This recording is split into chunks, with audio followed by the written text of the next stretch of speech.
یہاں سے پہلے ہم معبد کی طرف جائیں گے، اس کے بعد صلاح و مشورہ کرنے کے بعد شہر کا کوئی دوسرا حصہ دکھائیں گے۔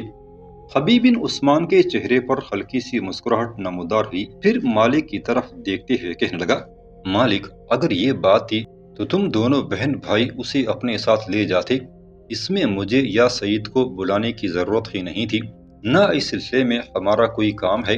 اس پر مالک نے زوردار کہا لگایا اور کہنے لگا، بس تم بھی بھولے کے بولے ہی رہو گے، تم جانتے ہو افضال تمہیں اپنا محافظ، مہربان، مربی اور محسن خیال کرتی ہے، تمہارے بغیر تو وہ اس محل سے ہرگز نہیں نکلے گی۔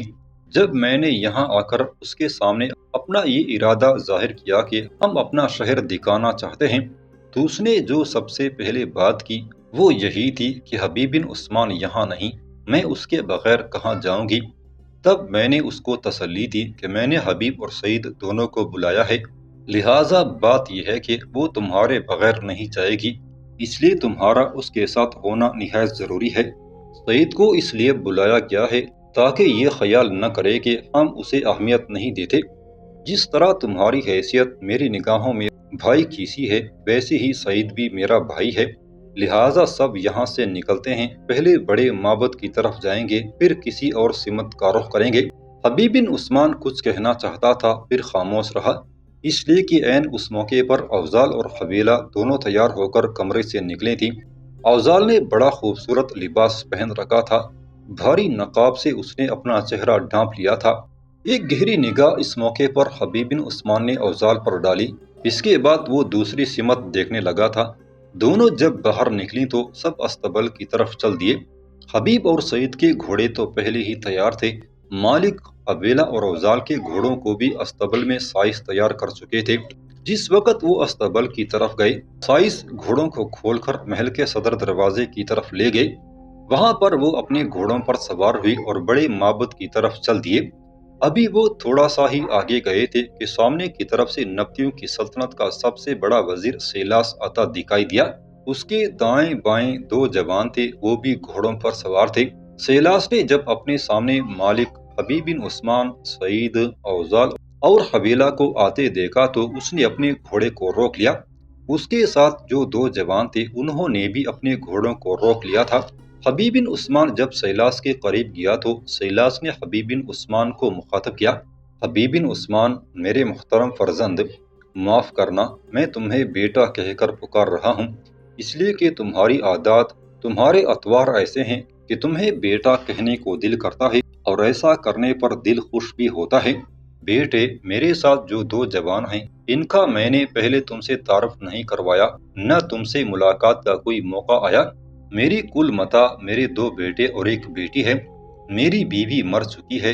یہ جو دو بیٹے ہیں، دائیں طرف بڑا ہے، اس کا نام تیمان ہے، بائیں طرف والا چھوٹا ہے، اس کا نام یونا ہے۔ پھر اس نے اپنے دونوں بیٹوں کا تعارف حبیب بن عثمان اور افضال سے کرایا۔ اس پر تیمان اور یونا دونوں ایک دوسرے کی طرف دیکھتے ہوئے اپنے گھوڑوں سے اتر پڑے اور حبیب بن عثمان کی طرف بڑھے۔ ان کے ایسا کرنے پر حبیب بن عثمان بھی اپنے گھوڑے سے اتر گیا۔ حبیب بن عثمان نے ہاتھ آگے بڑھا کر دونوں سے مصافحہ کرنا چاہا تو سب سے پہلے تیمان آگے بڑھا، مصافحہ کرنے کے بجائے وہ حبیب بن عثمان سے بغلگیر ہو گیا تھا۔ پھر یونا بغلگیر ہو کر ملا۔ اس کے بعد تیمان نے حبیب بن عثمان کو مخاطب کیا، عزیز بھائی، ہمارے باپ آپ کی بڑی تعریف کیا کرتے تھے، آپ سے صرف مصافحہ کرنے پر اکتفا نہیں کیا جا سکتا، اس لیے ہم دونوں بھائی بڑی عقیدت سے آپ سے گلے ملے۔ تیمان جب خاموش ہوا تو سیلاس نے مالک کی طرف دیکھتے ہوئے پوچھ لیا، آج آپ لوگ کدھر جا رہے ہیں؟ اس پر مالک بول پڑا، آج ہم افضال کو لے کر نکلے ہیں تاکہ اسے شہر کا کچھ حصہ دکھائیں۔ پہلے ہم بڑے معبد کی طرف جا رہے ہیں، اس کے بعد فیصلہ کریں گے کہ ہمیں کدھر جانا ہے۔ اس پر تیمان نے مالک کی طرف دیکھتے ہوئے کہنا شروع کیا، ہم دونوں بھائی تو آپ کی طرف آئے تھے، آج ہمارے آنے کا مقصد بھائی حبیب بن عثمان سے متعارف ہونا تھا۔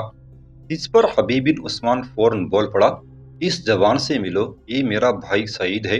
اس پر تیمان اور یونا ایک بار پھر آگے بڑھے اور جس طرح حبیب بن عثمان سے گلے ملے تھے ویسے ہی سعید سے گلے ملے۔ حبیب بن عثمان کے بعد تیمان نے مالک کو مخاطب کیا، ہم آپ کی طرف جا رہے تھے، آپ بڑے معبد کی طرف جا رہے ہیں تو ہم لوٹ جاتے ہیں۔ مالک فوراً بول پڑا، نہیں، آپ دونوں بھی ہمارے ساتھ چلیں، اس طرح رونق رہے گی۔ جہاں تک محترم سیلاس کا تعلق ہے، ایک قصر کی طرف چلے جاتے ہیں۔ سیلاس نے اس سے اتفاق کیا، وہ آگے قصر کی طرف بڑھ گیا، جبکہ تیمان اور یوناح دونوں ان کے ساتھ ہو لیے تھے۔